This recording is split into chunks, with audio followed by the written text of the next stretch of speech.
Behind the walls of a grand mansion in Lagos, children suffered in silence.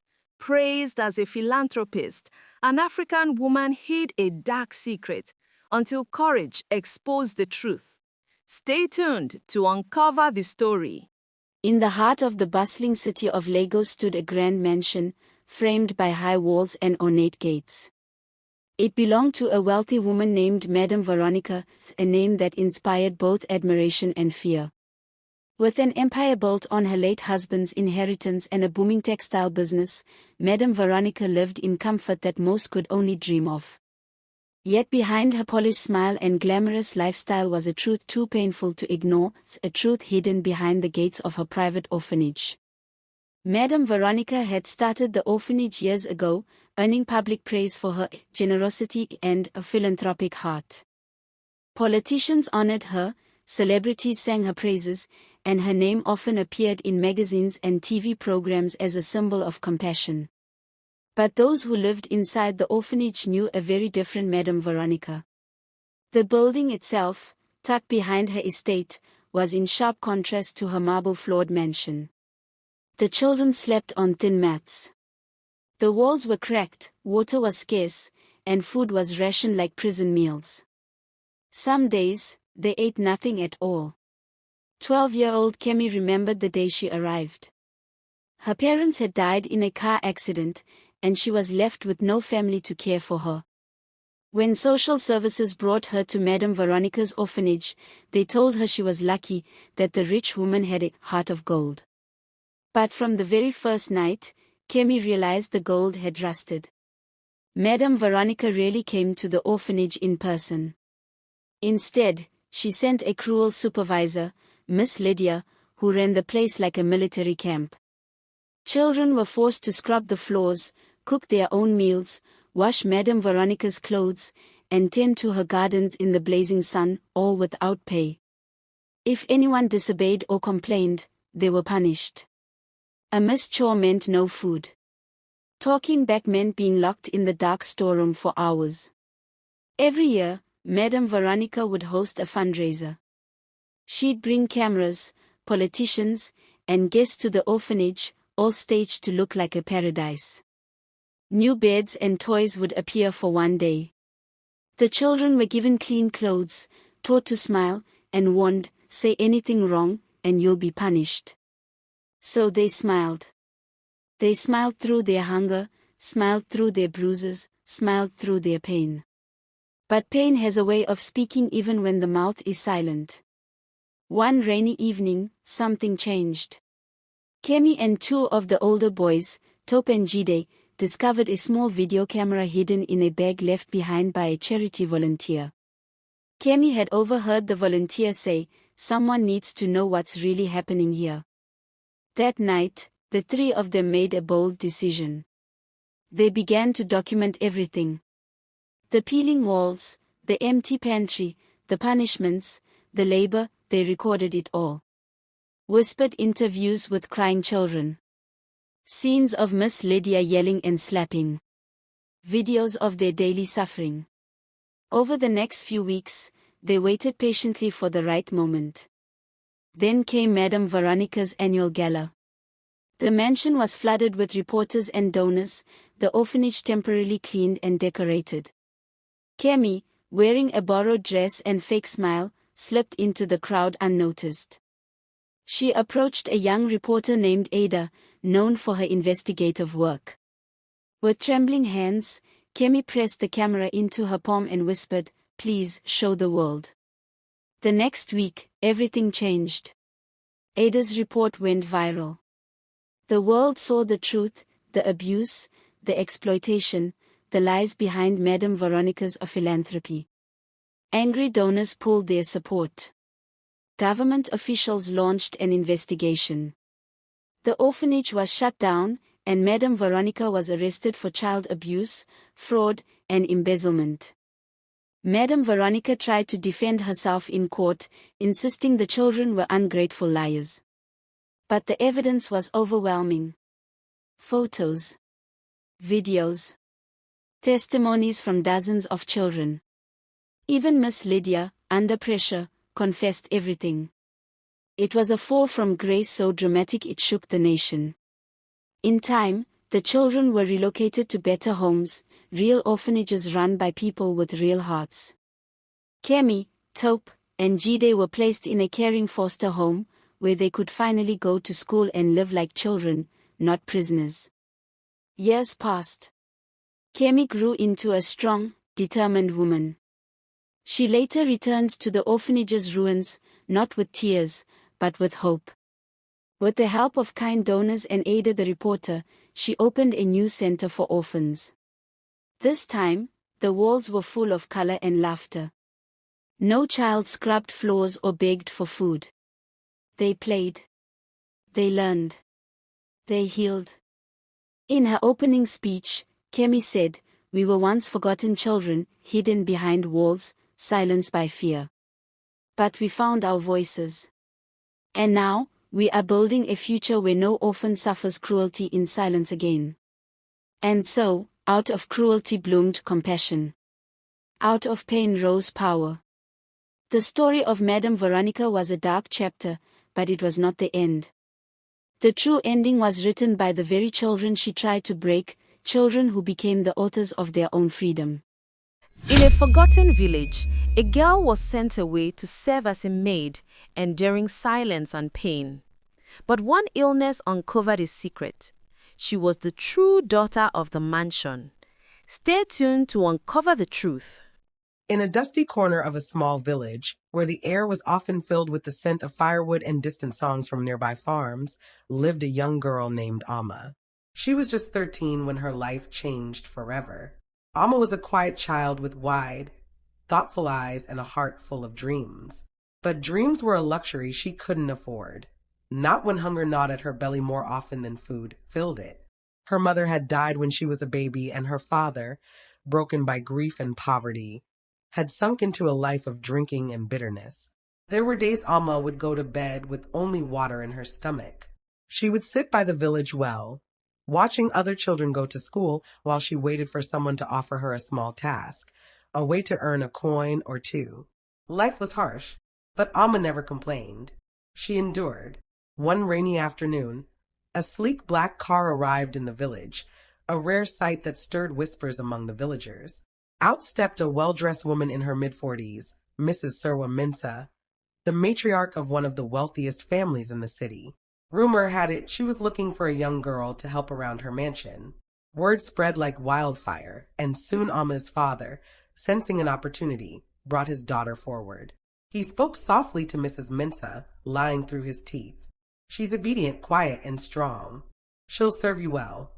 Just take her. I don't want any payment. Just give her food and shelter." And just like that, Amma was sold, not for money, but for the false comfort of knowing she would eat. The city was unlike anything Amma had ever seen. The Mensa mansion was vast and glittering with marble floors, chandeliers, and servants who never smiled. Amma was given a small room near the kitchen, barely large enough for a mattress. Her duties were endless: scrubbing, cooking, running errands, and enduring insults from other staff who saw her as nothing more than a village girl. But strangely, Mrs. Minsa treated Amma differently. She was never warm, but she was never cruel. Often she would stand quietly, watching Amma sweep the floor or serve tea. Once she even asked Amma to sit beside her and brush her long hair, something no other servant was ever allowed to do. Amma was confused but never questioned it. As years passed, Amma grew into a beautiful young woman. She was now 18, graceful and kind, and still working for the Minces. Despite the cruelty she sometimes faced from other maids, she bore everything with patience. She had grown to love the youngest son of the house, Kobina, from afar. He was kind to her, sometimes sneaking her books or sharing his leftover breakfast. But Amma knew her place. She never let her feelings show. One day, something unusual happened. Mrs. Minsa fell terribly ill and was rushed to the hospital. During her recovery, doctors discovered she had a rare blood condition that required a close relative as a donor. Her children were tested, but none were a match. The doctors urged her to find any long-lost relative, even a cousin. Desperate and scared, Mrs. Mensah asked for DNA testing to be done on all staff, on the off chance someone in her household was a match. Everyone laughed at the idea. What were the chances a random maid would be related? And then the results came in. Alma was a perfect match. Confused and shaken, Mrs. Mensah demanded a private DNA test. It wasn't just a match for blood type, it was deeper than that. The results showed a 99.9% maternal link. Alma was her daughter. Shock gripped the house like a storm. Tears welled in Mrs. Mensah's eyes as she confronted her husband, Mr. Mensah. "What did you do? Where is my daughter? The one we lost at birth?" Mr. Mensah, pale and trembling, finally confessed a dark truth buried for 18 years. Their first child, born during a complicated delivery, had been declared stillborn. But the midwife who helped with the birth, Mrs. Mensah's jealous cousin, had secretly taken the healthy baby and given it to a poor man in the village, claiming the child had died. That man was Alma's father. Mrs. Mensah wept for hours. Her daughter, her flesh and blood, had been living in her house as a servant for 5 years, unloved, overlooked, and mistreated. She had brushed her hair, watched her suffer, and never knew the truth. The mansion was turned upside down. The other maids, once cruel to Alma, now treated her with fearful respect. Mr. Mensah, ashamed beyond words, tried to apologize, but Alma could barely look at him. As for Mrs. Mensah, she embraced her daughter with a grief so deep it could be felt in her bones. She gave Alma her rightful place in the family, not out of guilt, but out of love. She took her shopping for clothes, enrolled her in university, and introduced her proudly as my firstborn. At first, Alma didn't know how to feel. She had spent her life yearning for love, only to discover that the woman she worked for was the mother she had been taken from. The pain was deep, but over time, Alma's heart began to heal. Kobina, who had always been kind to her, now looked at her differently too. Not with pity, but with admiration. And though it took time, their bond deepened into something pure and honest, not as servant and master, but as equals. Years later, Alma stood before a crowd at her graduation ceremony, giving a speech as valedictorian. She looked out into the crowd and saw her mother, tears of joy streaming down her face. "My name is Alma Mensah," she said, voice steady and full of pride. "And though I was once a maid, today I stand here not just because of where I came from, but because of where I chose to go. The past does not define us. Love, truth, and forgiveness do." The crowd erupted in applause. And so, the poor girl once sold into service became not only the daughter of a wealthy family, but a symbol of resilience, truth, and the unbreakable bond of blood. A story so strange, so terrifying. This is a story of a billionaire who came home unannounced, and to his surprise, he couldn't believe what his wife has been doing to her mom. Stay tuned to uncover the truth. Richard Adeyemi was a man the world knew well, billionaire, philanthropist, visionary. From Lagos to London, his name was tied to gleaming skyscrapers, luxury yachts, and awards that glittered on magazine covers. Yet, for all the glamour, there was one place that still made his heart beat differently, his mother's modest home in the quiet part of town. Mama Adeyemi had gone blind 5 years earlier. Richard had spared no expense trying to restore her sight, consultations with specialists abroad, the latest surgeries, but nothing worked. Her world was now painted in shades of darkness, yet her warmth could light up any room. Richard visited her whenever his tight schedule allowed, but lately, business had chained him overseas for months. His wife, Anita, often reassured him that Mama was in good hands. She claimed to visit daily, to cook for her, to help her dress, the picture-perfect daughter-in-law. On this particular Friday evening, Richard's flight was delayed, his business partners canceled a meeting, and suddenly, he had time. He decided not to call ahead. "Let me surprise Mama," he thought, smiling at the image of her startled joy. Little did he know, this surprise would change his life forever. The front gate was slightly ajar when he arrived. Strange, Mama always kept it locked. He stepped in quietly, the soft gravel crunching under his Italian shoes. From the kitchen window, he heard voices, not cheerful chatter, but sharp, tense tones. As he walked closer, the voices became clearer. One was his mother's, trembling, defensive. The other, Anita's. Richard froze, listening. Please, Anita. I told you, I don't need the money. Just let me be, Mama's voice pleaded. Need? Who cares what you need? Anita hissed. You've been here eating our food, enjoying our money while your son slaves to keep you alive. Do you think you're special just because you gave birth to him? I'm the one he's married to now. I'm the one who should be treated like a queen, not you. Richard's heart hammered in his chest. He pushed the door open, slowly. And there it was, Anita, standing over Mama, her face twisted in cruelty, holding a small bowl of half-spilled food. The soup Richard's mother loved so much, on the floor, splattered, wasted. Anita's voice was sharp. If you can't even feed yourself properly, maybe you should just stop eating at all. I'm tired of cleaning up after you like you're some useless child. Mama's frail hands trembled as she tried to feel for the edge of her chair. Her sightless eyes faced downward, shame flooding her expression. Richard's vision blurred, not from tears, but from a rage so cold it made his skin tighten. Anita. Her body stiffened. Slowly, she turned, her face drained of color. Richard, you're home early, she stammered. He stepped forward, eyes locked on hers. Early enough to see the truth, he said, his voice low but cutting. Mama's face lifted at the sound of his voice. Richard, is that you? She asked, hope trembling in her tone. Yes, Mama, he replied, kneeling beside her, gently taking her hands. I'm here now. Anita tried to speak, but Richard's next words silenced her. I thought I was leaving you with someone who loved and respected you. But all this time. He looked up, eyes blazing at Anita. You've been treating her like a burden. Anita's mouth cracked. Richard, you don't understand. Enough. His voice thundered through the small kitchen. There's nothing you can say to make this right. This woman, he pointed to Mama, carried me for 9 months, raised me with nothing, gave me everything she had, and you dare speak to her like this? Tears rolled down Mama's cheeks, but she stayed silent. Richard stood up, his towering presence leaving Anita cornered. Pack your things, he said coldly.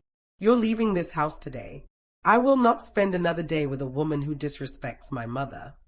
Anita's voice broke into desperate sobs, but Richard turned away. His priority was clear. Mama came first. That night, Richard made a vow. Mama, from now on, I'm here. No more leaving you in someone else's hands. She tried to protest, but he simply smiled and held her close. You are not a burden. You are my blessing. The world still knew him as a billionaire, but in that quiet home, in the presence of the woman who had once gone hungry just so he could eat, Richard was simply a son, fulfilling a promise of love and protection. And as for Anita, she became just another lesson in Richard's life, that money can buy many things, but it can never purchase a genuine heart. In the heart of Africa, there lived a young boy who abandoned his parents and went after luxury. Stay tuned to uncover the truth. Kwame sat on the old wooden bench outside his family's small home, staring at his worn-out shoes. The laces were torn, the leather cracked, and the soles had holes that let in dust. He sighed deeply, his eyes fixed on the faraway road that led to the city. Cars passed by, shiny ones, with tinted windows and music booming from their speakers. To Kwame, those cars represented the life he desperately wanted. I can't live like this forever, he muttered under his breath. I want more. I deserve more. His mother, Mama Efua, came out carrying a bowl of steaming rice she had cooked to sell at the roadside. Kwame, come and help me carry these to the stall, she said gently. But Kwame only frowned. Mama, I'm tired of this life, he said, his voice sharp. Every day is the same thing, struggling, selling food, counting coins. I don't want to end up like you and Papa. I want real success, luxury, and respect. Mama Efua's face fell. She wiped her hands on her cloth and shook her head. My son, don't despise small beginnings. Wealth without peace is empty. Love will carry you further than riches. But Kwame wasn't listening. That evening, he packed his small bag and told his father, Nana Kojo, that he was leaving for the city. His father's eyes were filled with sadness, but he simply said, Go, my son. But remember, money can buy comfort, not happiness. Kwame left without looking back. The city welcomed him with blinding lights and endless noise. He quickly found work at a company as an assistant, and soon money began to flow. At first, he saved a little, but when he met a group of flashy friends who dressed in fine clothes and threw parties every weekend, he couldn't resist joining them. He bought new shoes, expensive shirts, and a watch that shone in the sunlight. For the first time, Kwame felt important. He laughed louder, walked taller, and boasted to his friends about how much better his life was now compared to the village struggles. Back home, Mama Efua still waited at the door every evening, hoping her son would come visit. She often whispered prayers for him as she worked, while Nana Kojo shook his head quietly, knowing the boy's heart had been captured by the glitter of the city. One night, Kwame was dressing up for an important business party. His phone buzzed. It was his cousin's trembling voice on the line. Kwame, Mama Efua has collapsed. She's in the hospital. They don't know if she will make it through the night. Kwame froze, his tie half knotted, his shoes polished for the evening. His heart raced, but then he looked at the invitation card lying on the table. The party where powerful men would be present. Attending could open doors to even greater success. His cousin's voice broke through again. Kwame, will you come? She keeps calling your name. Kwame stood still, torn between his mother's life and the glittering world he had chosen. Kwame's chest tightened as he stood frozen in his apartment. His cousin's words echoed in his ears, but the sound of laughter from his wealthy friends outside the window distracted him. For a long moment, he told himself, Mama will be fine. I can't miss this party. This could be my chance to rise. So he hung up. He chose the party. That night, Kwame smiled under the bright lights of the hotel ballroom. Music played, wine flowed, and people clapped each other's backs. But deep inside, his heart was restless. Every toast, every laugh, every handshake reminded him of his mother's weak voice calling his name from a hospital bed. Days turned into weeks. The company he worked for suddenly downsized, and Kwame lost his job. His so-called rich friends who had once praised him slowly disappeared. They stopped answering his calls, stopped inviting him to their gatherings. Soon the money ran out. Kwame found himself alone, hungry, and wearing the same expensive clothes that no longer mattered. He walked through the city streets, ignored by those who once admired him. Finally, with shame heavy on his shoulders, he boarded a bus back to his hometown. When he arrived, the sight of his small family home nearly broke him. His mother sat weakly outside, her face pale but her eyes still gentle. His father, Nana Kojo, was at her side, helping her drink water from a cup. Kwame dropped his bag and fell to his knees. Mama, Papa, I'm so sorry. I chased after riches and left you both. I thought money was the treasure, but I see now that I was blind. Please forgive me. Mama Efua, though weak, reached out and touched his cheek. Tears rolled down her face. My son, we never stopped loving you. We prayed every night for your return. At that moment, Kwame's heart shattered. He realized that even after abandoning them, his family's love still embraced him without question. No amount of gold, cars, or big houses could ever equal that. as silence hung heavy in the air, Nana Kojo placed a hand on Kwame's shoulder. His voice was calm but carried weight.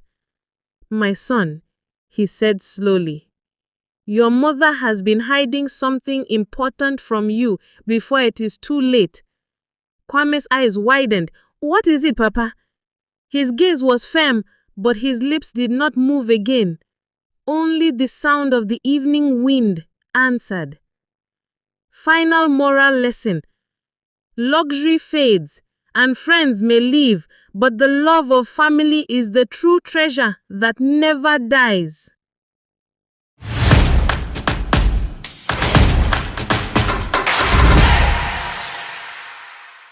In the heart of Africa, there was a girl who longed for fame. Instead of hard work, she clothed herself with lies, borrowed bags, fake pictures, empty pride. But when truth arrived, her glittering world fell apart. Stay tuned to uncover the truth. The city was already awake. Car horns blared, hawkers shouted their prices, and footsteps filled the busy streets.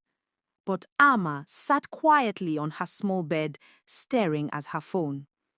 Her thumb scrolled through endless photos of young women dressed in expensive clothes, eating in luxury restaurants, and smiling beside shiny cars. Her heart ached. Ama was just a small-town girl who had moved to the city with dreams of making it big. She worked part-time at a boutique, folding clothes that she could never afford. At night, she returned to a tiny rented room with cracked walls and a mattress on the floor. But whenever she looked at her phone, she saw another world, a world where girls like her became famous and admired, not because of what they truly had, but because of what they showed. "I can live like this too," she whispered to herself, "even if it's only online." That was the moment Ama decided to change her story. Not in reality, but on the screen. The next day, she borrowed a designer handbag from a co-worker, claiming she needed it for a wedding. She dressed in her best outfits and headed to an expensive restaurant in the city. She didn't order food. She just posed outside, holding the menu and taking endless selfies. Later, she posted them with the caption, "Another fine dinner at one of my favorite spots. Blessed life." Her friends from the village were stunned. "Hey, Ama, you've changed," one commented. "Invite us when you get rich," another teased. Ama smiled at the comments, even though her stomach growled with hunger. That night, she cooked instant noodles in her small room. No one online needed to know. Days turned into weeks, and Ama's fake posts multiplied. She paused beside cars parked on the street, pretending they belonged to her. She borrowed wigs and shoes, snapping photos as if they were hers. With every picture, her followers grew. She hit 10,000 followers, then 20,000. People began calling her influencer. But the lies grew heavier each day. One evening, her childhood friend, Afua, pulled her aside. "Ama, be careful. You are building a castle of lies. What if someone finds out?" Ama brushed her off. "Afua, this is how life works in the city. Nobody wants to see the truth. They want glamour." Afua sighed, but Ama didn't listen. She was too busy watching the numbers climb on her screen. Then one morning, Ama woke up to a message that nearly made her drop her phone. It was from a well-known fashion brand in the city. They had seen her page, loved her luxury lifestyle, and wanted to collaborate with her. Her heart raced. This was it, the chance she had always dreamed of. Money, fame, recognition, all within her reach. She laughed with excitement, imagining herself walking into their office dressed like a true celebrity. But as she read the email again, her smile faded. They wanted to meet her in person. They wanted to see her real lifestyle. Ama froze, her hands trembling. She glanced around her tiny room, the peeling paint, the worn-out slippers, and the empty pot in the corner. Nothing matched the image she had built online. Her chest tightened as a single question echoed in her mind. What will happen when they discover the truth? The day of the meeting arrived faster than Amma expected. She stood in front of the cracked mirror in her room, trying to steady her shaking hands. She had borrowed a glittering dress from a boutique, promising to return it the next day. Her earrings weren't real gold, but they sparkled enough to fool anyone who didn't look too closely. As she stepped out into the city streets, she kept her head high, though her stomach twisted with nerves. People turned to look at her, admiring her beauty and confidence. None of them knew her heart was pounding with fear. At the brand's office, Amma was welcomed warmly. "Miss Amma, we are so glad to finally meet you," one of the managers said, shaking her hand. Cameras flashed as they snapped photos for their social media. Amma smiled brightly, her lips trembling behind the gloss. The meeting started well. They praised her lavish lifestyle, saying it fit their brand perfectly. Amma nodded, answering carefully, weaving half-truths into her sentences. But then one of the directors leaned forward. "We'd love to do a photo shoot in your home. Your fans will love seeing the life you live behind the scenes." Amma's heart dropped. Her mind raced. How could she explain the cracked walls and torn curtains of her small room? She forced a laugh. "Aha, my home is under renovation. It wouldn't look nice on camera right now." The director raised an eyebrow. "I see. Well, we'll schedule the visit once renovations are complete." Amma nodded quickly, but her throat was dry. She left the meeting smiling, but inside, fear clawed at her chest. That evening, she sat in her room staring at her phone. Her followers were celebrating her big win, flooding her with messages of admiration. But for the first time, the comments made her feel sick. She knew it was only a matter of time before the truth slipped out. And it did, sooner than she thought. The next week, an old classmate named Ya exposed her on social media. Ya posted side-by-side pictures, Amma posing with a borrowed handbag, and the same bag displayed in the boutique where Ya worked.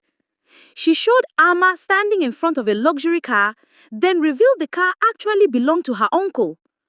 Post after post, the truth spilled out like dirty laundry. Her phone wouldn't stop buzzing. Her once loving followers turned cruel. "Fake life queen," one comment wrote. "So all along you've been deceiving us," another added. The brand quickly cancelled their deal, releasing a statement that they only worked with authentic influencers. Within hours, Amma's name was trending online, but not for the reason she had hoped. That night, Amma sat in her tiny room, phone in hand, tears blurring her vision. Every notification stung like fire. She had dreamed of fame, but now she was famous for all the wrong reasons. She dropped her phone on the bed and buried her face in her hands. Her world had crashed. But as the days passed, Amma began to see things clearly. She realized her hunger for fame had pushed her to build a life on lies. And lies, no matter how shiny, always break. Weeks later, she returned online, not with fake photos, but with honesty. She posted about her small room, her struggles, and her dream of building a better life. The numbers didn't rise like before, but the few followers who stayed sent her real words of encouragement. For the first time, Amma felt peace. Moral lesson. Lies may shine for a moment, but truth lasts forever. Fame built on lies will crumble, but a little respect built on honesty will stand strong.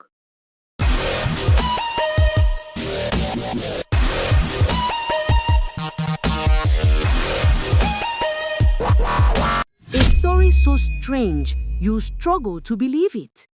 A story of a girl who was poor and sold oranges by the roadside to keep her family alive.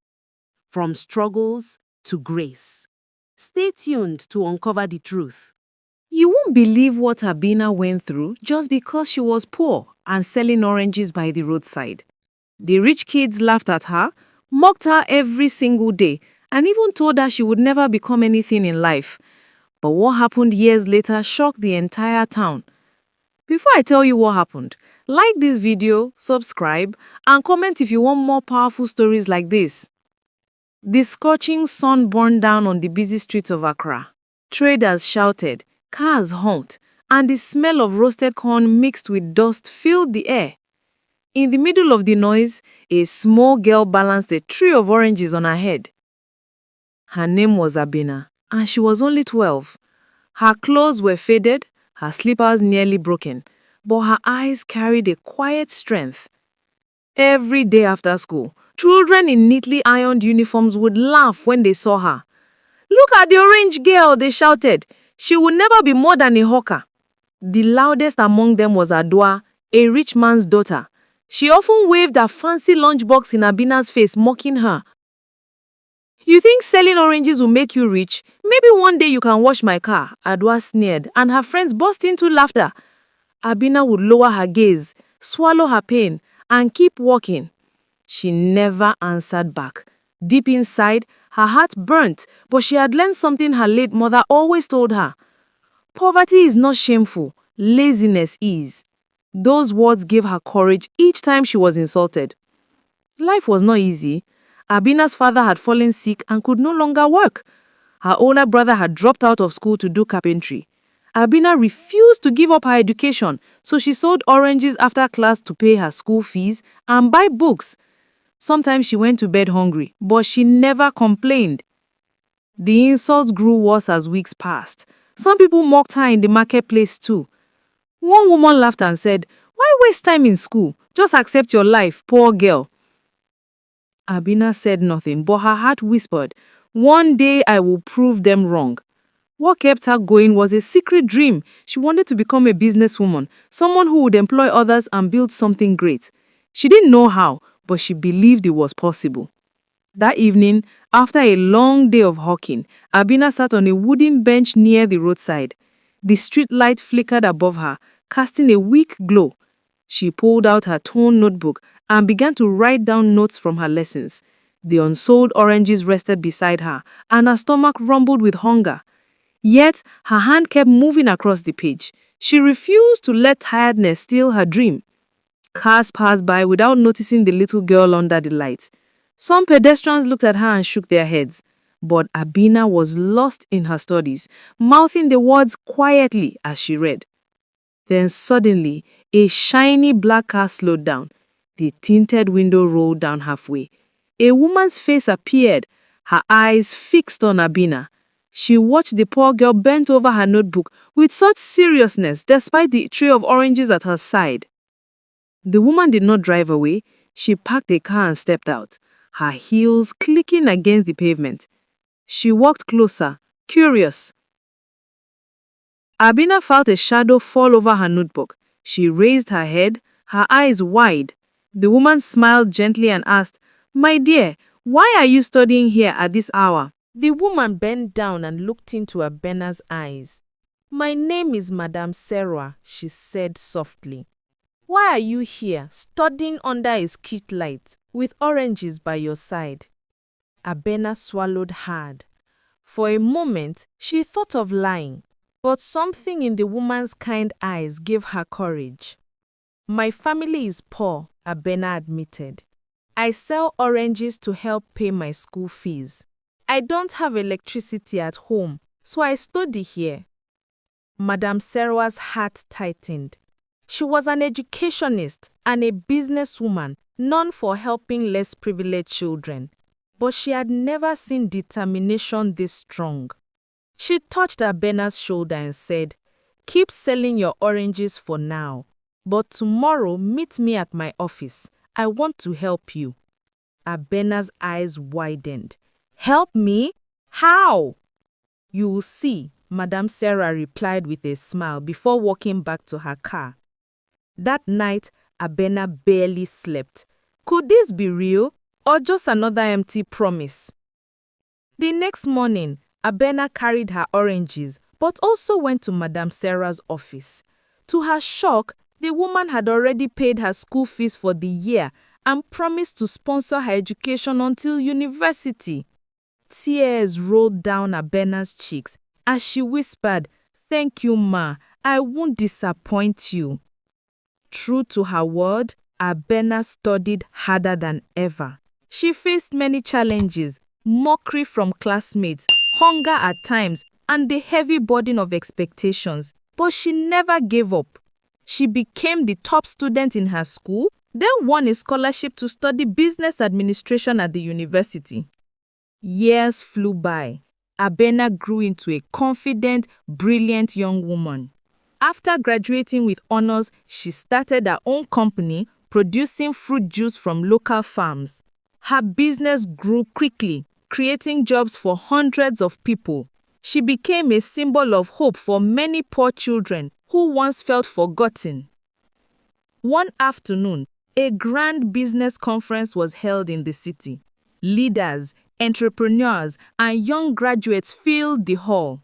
The guest speaker was none other than Abena Mensah, the girl who once hawked oranges on the street. She walked to the stage in an elegant dress, her voice calm and powerful as she spoke about resilience, hard work, and faith. But in the crowd sat a group of familiar faces, Adwa and her friends, the same ones who had mocked her years ago. Life had not been kind to them. Some were unemployed, some struggling with debt. They stared in disbelief, whispering, "Is that really Abena, the orange girl?" Shame burned in their eyes as they remembered their cruel laughter. They tried to hide, but after her speech, Abena stepped down from the stage and walked straight toward them. Their hearts raced. Would she mock them back? Would she humiliate them before the crowd? Adwa lowered her head, unable to meet Abena's gaze. But instead of anger, Abena smiled warmly and said, "Don't be afraid. Life teaches us all lessons. If you are willing to work hard, I have opportunities in my company. You can join me." The group gasped. Instead of revenge, she offered forgiveness. Instead of pride, she showed humility. Moral lesson: never mock anyone for their humble beginnings. Life can change in ways you cannot imagine. Poverty is not a curse, but laziness and arrogance are. Hard work, humility, and kindness will always open doors in the future.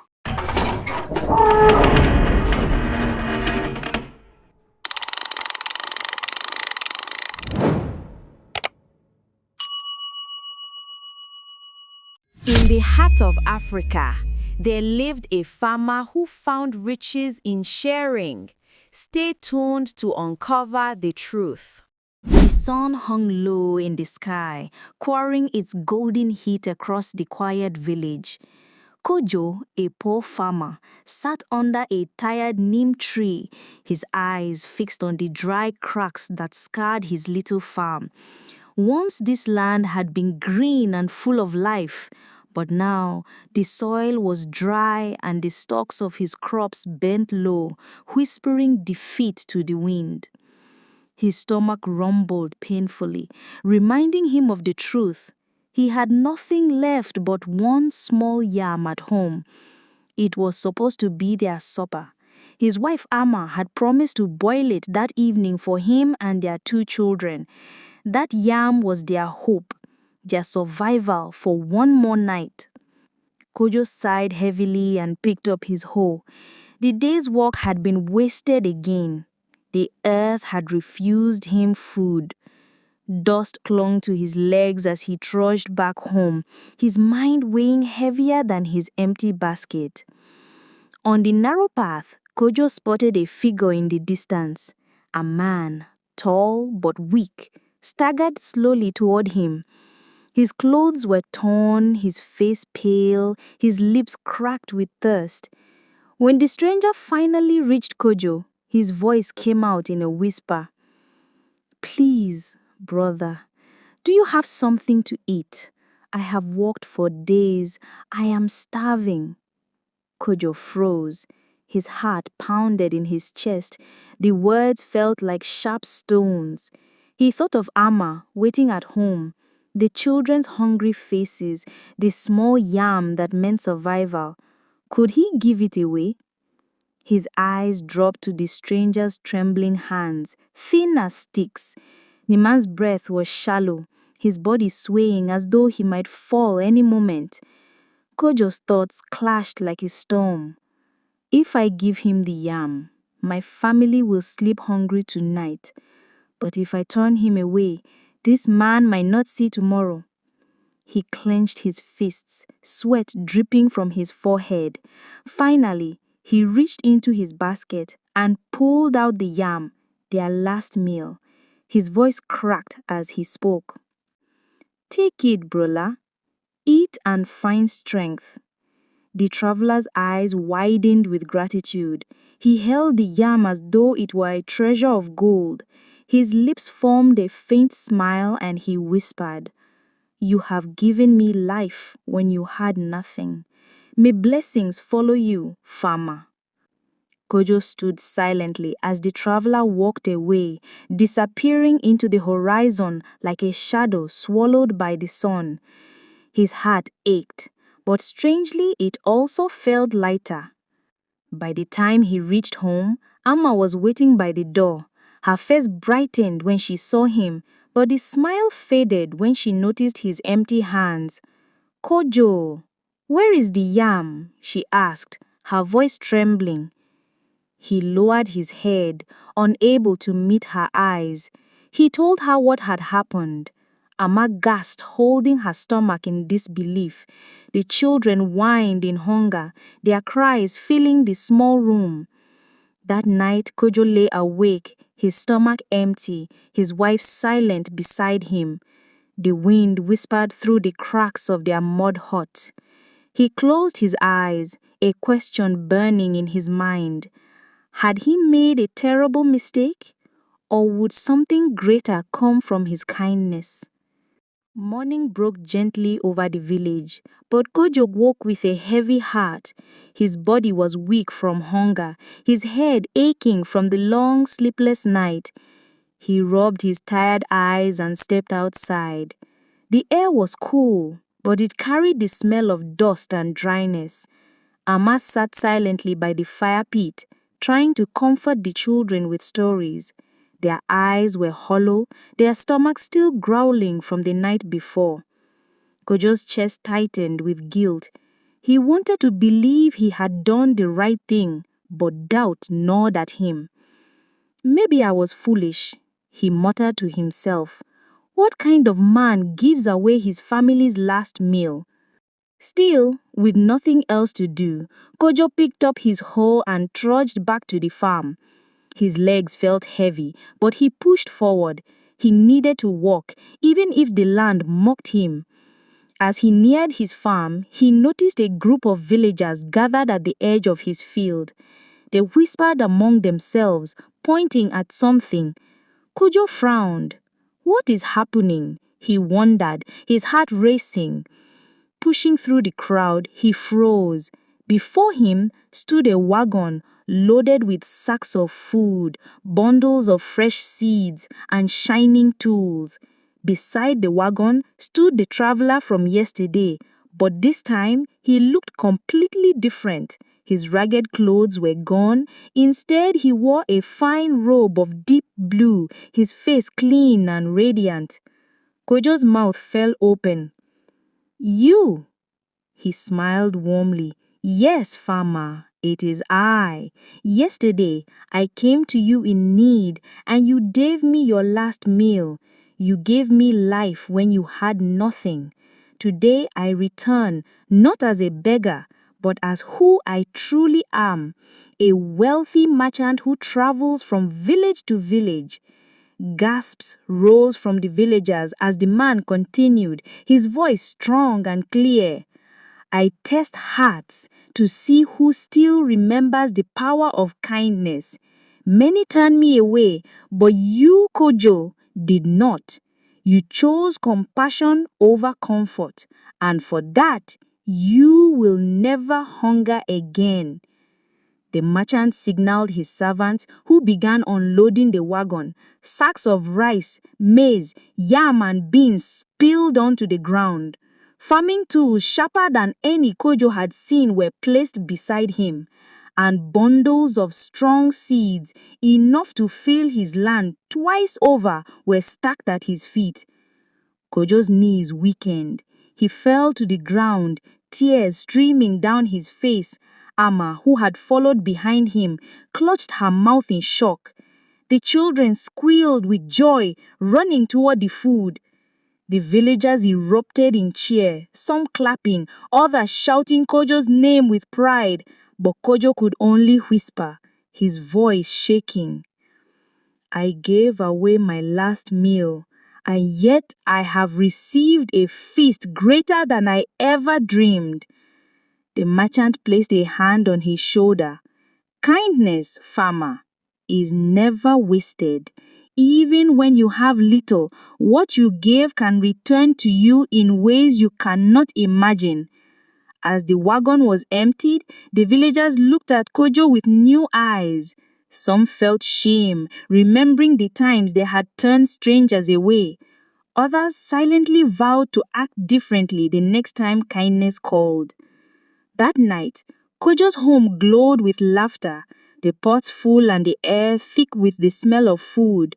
But more than the meal, it was the lesson that warmed his heart. Moral lesson. Kindness given in scarcity is more valuable than wealth in abundance.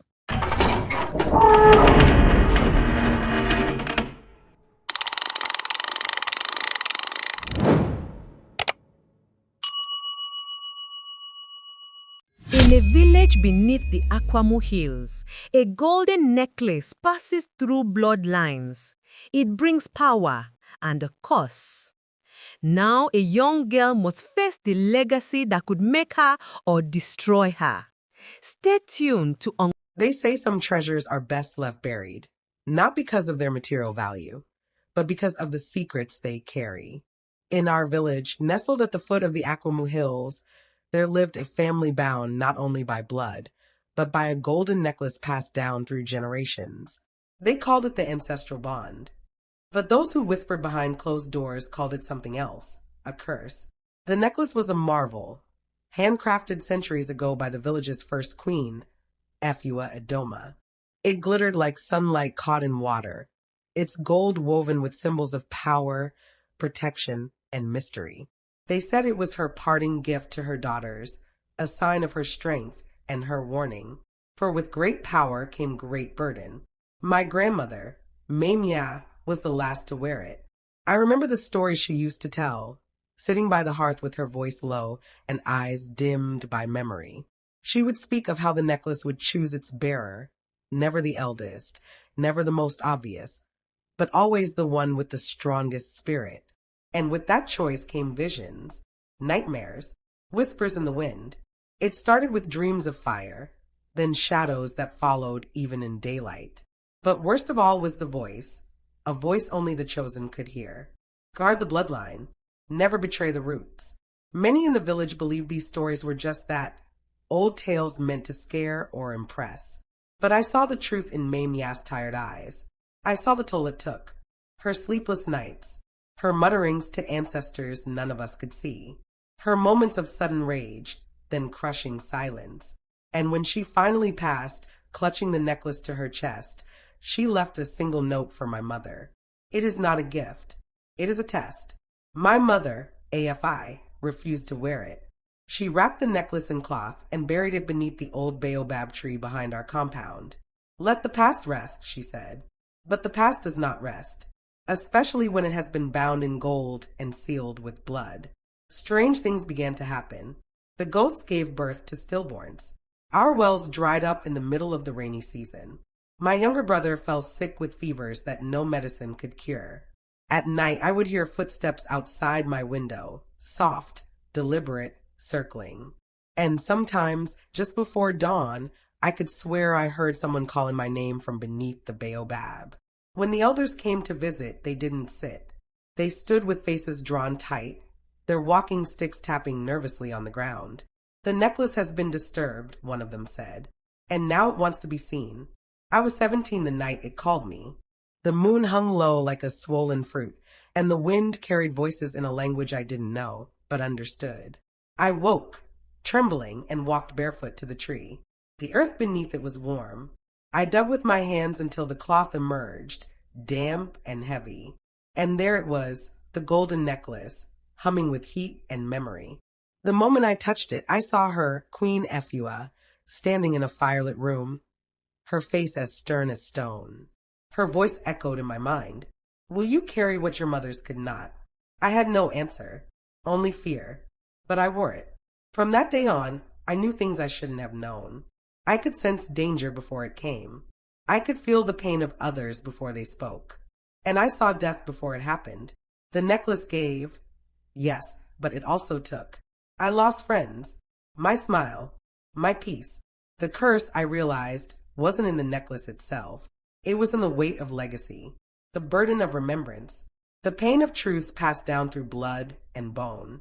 It forced us to carry the stories no one wanted to hear, the betrayals, the forgotten wars, the ancestral wounds still open beneath the skin of time. And yet, I didn't take it off, because the curse was also a lesson. In our world, some blessings were the face of suffering. Some powers come wrapped in gold, but forged in grief. The necklace was a reminder that we do not own the past, we answer to it. That our lineage, with all its beauty and tragedy, lives on in us. That to forget it is to lose a part of ourselves. Years have passed. I am now the storyteller, the one who whispers near the hearth. And my daughter, barely 10, sometimes stares at the baobab tree with a strange look in her eyes. I fear the day the necklace calls to her, but I know when it does, she will understand. In a silent village, a 13-year-old girl is unseen until a shadow whispers the truth of a nobleman's death. Now she must risk everything or let the darkness keep its secrets. Stay tuned to uncover the In the forgotten corner of a crumbling village, where fog lingered like a second skin and crows outnumbered people, lived a girl named Amira. She was no one important. At least, that's what the village told her each day, with their silence, with their stares, with the way they passed by her as if she were air. Or maybe smoke. Amira was 13, small for her age, with tangled hair and eyes that always seemed to be looking at something no one else could see. She wasn't always invisible. Once she had a mother, a quiet, beautiful woman who whispered lullabies in languages the wind seemed to understand. But her mother had died on a winter night when the stars refused to shine. Since then, Amira lived alone in a crooked house by the edge of the woods, where the shadows moved strangely and the birds didn't sing. It started one evening as the sun dipped beneath the trees, casting long shadows across the wooden floor of her room.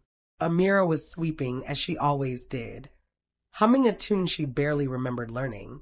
The broom slipped from her hand and landed on the floor with a thud. "That's not how your mother used to do it," said a voice. She froze. The room was empty, but the shadow of the broom stretched out oddly against the wall, twisting slightly, like it was breathing. Amira backed away, her heart hammering. "Don't be afraid," the shadow said again, this time gentler. "We remember her. We remember everything." From that moment, Amira discovered her strange gift. She could speak to shadows. Not just hear them, but understand them. Shadows, she learned, were the oldest record keepers in the world. They saw what light forgot. They lived in corners, behind closed doors, beneath beds, and inside secrets. It wasn't long before her gift became a curse. A week later, news spread through the village. Lord Howrick, the nobleman who ruled their land, had been found dead in his manor. The village whispered of a sickness, or poison, or perhaps something more sinister. No one knew, but Amira did. The shadow in Howrick's study had seen everything. She ventured into the manor under the guise of sweeping the floors, a service the villagers allowed her to do in exchange for leftover bread. But this time, she came not with a broom, but with a question. The study was still. Dust hung like fog in the air. She stepped inside, her footsteps echoing too loudly. Then, the shadow on the far wall stirred. "You've come," it whispered. "I need to know," Amira said. "What happened here?" The shadow shivered and stretched, its edges sharp against the wooden panels. He was betrayed by one who served him tea, the one with trembling hands and too many keys. Amira's mind flashed to the steward, Master Brome, the man who always carried a heavy ring of keys and trembled slightly when speaking to nobility. But why, she asked. He feared the letter, the one Lord Howard planned to send. It spoke of forgiveness and freedom. Freedom. Amira's chest tightened. The villagers had always lived under Howard's taxes, bound by debt. But what if he had meant to free them? And someone silenced him before he could? No one would believe her, of course. She was just a strange orphan girl who talked to shadows. Still, she couldn't remain silent. That night, Amira crept into the village square, where a message board stood beneath the flickering lantern. She pinned a letter, one she wrote with shaking hands, signed only with the words, "Truth never sleeps in the dark." In it, she described the events the shadow had shared. She told them where to find the teacup, the broken window, the draft of the letter still hidden in Howard's desk. They laughed at first, but curiosity, like fire, spreads fast. By morning, the manor was full of whispers, and when Master Brome fled into the woods, dropping his ring of keys along the way, the laughter stopped. They never found him, but they found the letter. And Amira? She became something else in the eyes of the villagers. Not just the strange girl in the crooked house, but the girl who knew things. The girl who saw what others missed. The girl who listened when no one else did. Still, she never told anyone the truth. That she didn't solve the mystery. The shadows did. Now, every evening, as the sun slips behind the woods and the darkness stretches out across the floor of her room, Amira kneels and listens. Because shadows never lie. They only wait for someone brave enough to hear them. And Amira was no longer afraid. In a prosperous kingdom, a humble servant was blessed with power and wealth, but pride turned his blessings into burdens until a hard lesson revealed the true meaning of gratitude. Stay tuned to uncover the truth. In a peaceful kingdom, where the sun warmed the red rooftops and birds danced in the morning breeze, there lived a wealthy nobleman named Master Joram. He was known not for his riches alone, but for his rare kindness. His servants never lacked, his household was just, and his words were always seasoned with wisdom. Among his servants was a young man named Obed, who had served Joram faithfully for 10 long years. Obed was hardworking, quick, and clever, but deep in his heart, he nursed a bitter seed of discontent. He swept the courtyard each morning, but as he worked, he grumbled to himself. 10 years I've swept this floor, he muttered under his breath one morning. 10 years of fetching, scrubbing, bowing, and for what? A few coins and kind words? I deserve more. I should be a master, not a servant. One morning, as Obed swept with a scowl, a fellow servant named Rena walked by with a pot of water. She smiled kindly, but noticed the bitterness in his eyes. You're lucky, Obed, Rena said gently. Many would give anything to serve under Master Joram. He treats us with honor. But Obed scoffed. Honor doesn't buy land or power. I want to be seen, respected, not ordered around. Rena said nothing more, but in her heart, she worried for him. That very afternoon, Master Joram summoned Obed into his study. The room was warm with the scent of old wood and parchment. A quiet fire flickered in the hearth. Joram, seated behind his grand desk, motioned for Obed to sit. Obed, he began, smiling. You have served me well for many years. I see your dedication, and I believe it's time I entrust you with something greater. From beneath the desk, Joram brought out a scroll, tied with golden thread. This, he said, sliding the scroll across the table, is a deed to a small estate in the Eastern Valley. It is now yours. Obed's eyes widened. He could barely believe it. Mine, he gasped. Yours, said Joram. But remember, wealth is a test, not a reward. Use it wisely. Be fair. And above all, remain grateful. Obed bowed, mouth full of thank yous and promises. But in his heart, a fire of pride had already been lit. Within weeks, Obed took possession of the estate. It was a beautiful land with fertile fields, livestock, and many workers. He now wore fine robes, sat beneath silk canopies, and sipped wine while others served him. At first, the people rejoiced under their new master. But quickly his heart changed. He grew harsh, demanding more work and giving less food. When a worker came asking for extra grain during a drought, Obed scoffed. Tell them to work harder. I worked for everything I have. Rena, who visited the estate one day, was heartbroken at what she saw.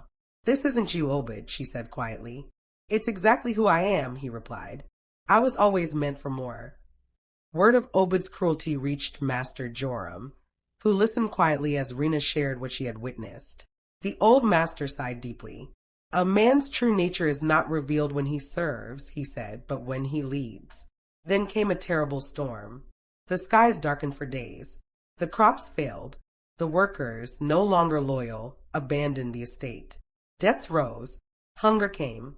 Obed, once draped in silks, sat alone in a crumbling hall, surrounded by silence and regret. One night, as thunder cracked above, a familiar figure stepped into the ruined doorway. It was Master Joram. Obed rose to his knees. Master, please help me, he pleaded. Joram looked around at the wreckage of pride. I gave you more than land, Obed. I gave you trust, but you forgot what I taught you. I worked for this, Obed cried. I earned it.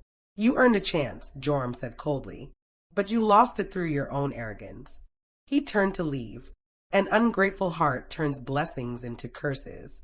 Time passed, and one day, back at Master Joram's courtyard, Rena was sweeping the same stones as before. She looked up and saw a familiar figure walking toward her, broom in hand. It was Obed, no longer in silks, but in plain clothes, eyes softer, pride gone. He said nothing, but joined her in sweeping. You're back, Rena said softly. Master Joram took me in again, Obed replied. Not as a master, but as a servant. Then maybe, Rena smiled gently, you'll learn what it truly means to be rich. And so they swept side by side, no longer chasing gold, but something greater, humility. Thank you so much for watching. If you enjoyed it, don't forget to like, subscribe, and comment below. Hit the notification bell so you never miss an exciting new tale. See you in the next one.